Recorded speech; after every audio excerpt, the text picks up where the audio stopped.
আমি এ শহরের আকাশ দেখলাম, জমিন দেখলাম, শত শত নামাজি দেখলাম যারা ফাতিহা জানে না, কত শত ইমাম দেখলাম যারা নিজেই হাদিস মানে না। আমি এমন খাঁটি মুসলিমও দেখেছি যারা যৌতুকের টাকায় বিলাসিতা খুঁজে নেয়।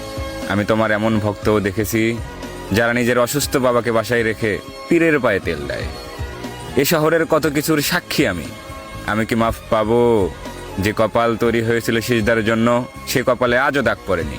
তার জবাবে কি বলবো? এমনও ফজর যায়, জহর আসে, আসর পেরিয়ে মাগরিব ভাসে, আমি আজ বলতেই পারবো না এশা কাকে বলে। যে দেহ একদিন নিজের বিরুদ্ধে সাক্ষ্য দেবে, সেই দেহ আজ অন্য কেউ নিয়ন্ত্রণ করে। তাই আমি জানি না আমি ক্ষমা পাওয়ার যোগ্য কিনা। তবে পৃথিবীর সর্বশ্রেষ্ঠ গ্রন্থ কুরআন বলেছে, তোমার রহমতের তুলনায় আমার এ পাপ কিচ্ছু নয়। তাই পাপী হাত দুটি উঠিয়ে দরখাস্ত জানাই, ইয়া মালিক, এই ফরমালিন যুক্ত শহরে আমাকে ভেজাল মুক্ত রেখো। Ya şatamı